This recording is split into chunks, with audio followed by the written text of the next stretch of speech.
రాజ్యాంగబద్ధమైన పదవిలో కొనసాగుతూ రాజ్యాంగ వ్యతిరేక వ్యాఖ్యలు చేసిన తుంగతుర్తి ఎమ్మెల్యే మందుల శామ్యాలను పదవి నుండి బర్తరఫ్ చేయాలని వైదిక పురోహిత అర్చన బ్రాహ్మణ సంఘం సభ్యులు డిమాండ్ చేశారు. శామ్యాల వ్యాఖ్యలను ఖండిస్తూ ఆదిలాబాద్ జిల్లా కేంద్రంలోని రామచంద్ర గోపాలకృష్ణ మఠం ముందు నిరసన చేపట్టారు. ప్లకార్డులు పట్టుకుని శామ్యాలకు వ్యతిరేకంగా నినాదాలు చేశారు. విహెచ్పితో పాటు పలు హిందూ సంఘాలు, ఓసీ కులాల సంఘాల ప్రతినిధులు ప్రత్యక్షంగా మద్దతు తెలిపారు. వేదమంత్రాలు పఠించే బ్రాహ్మణులపై అనుచిత వ్యాఖ్యలు చేయడాన్ని వైదిక పురోహిత అర్చక బ్రాహ్మణ సంఘ సభ్యుడు ఓం ప్రకాష్ తప్పుపట్టారు.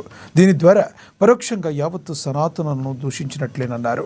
మందుల శామ్యాలపై చట్ట పరిధిలో కఠిన చర్యలు చేపట్టాలని, ఆయన శాసనసభ్యత్వాన్ని రద్దు చేయాలని వారు డిమాండ్ చేశారు.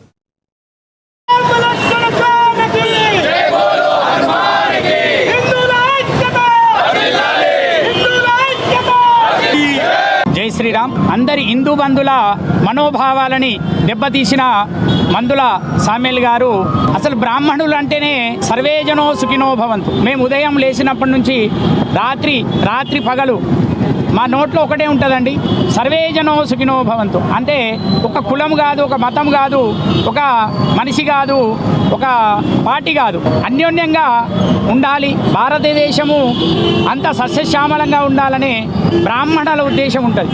అటువంటి బ్రాహ్మణులను పట్టుకొని మందుల సామ్యాల్ గారు వీరు ఆశీర్వాద సమయంలందు వీరేమంటారో అని నానావిధ అపజాలాల విషయంతో పదజాలంతో మా బ్రాహ్మణులను దూషించడం జరిగింది.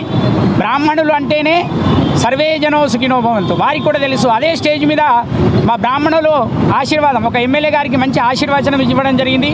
ఆ ఆశీర్వచనం అయిన తర్వాత ఈయన మైకు పట్టుకొని బ్రాహ్మణులను ద్వేషించడం జరిగింది ఆ స్టేజ్ పైన. వారికి అసలు తెలియదు, బ్రాహ్మణులు అంటే తెలియదు.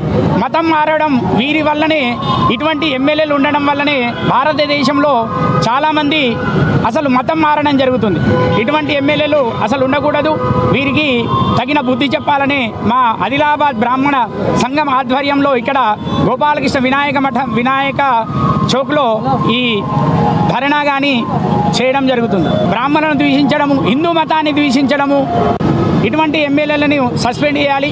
గవర్నమెంటు ముఖ్యమంత్రి గారు ఇతనిని తొందరగా ఆ ఎమ్మెల్యే పదవిని తీసుకొని అతని ఎటువంటి పదవి లేకుండా చేయాలని మా బ్రాహ్మణ సంఘం నుంచి తెలుపుతున్నాం. జై శ్రీరామ్.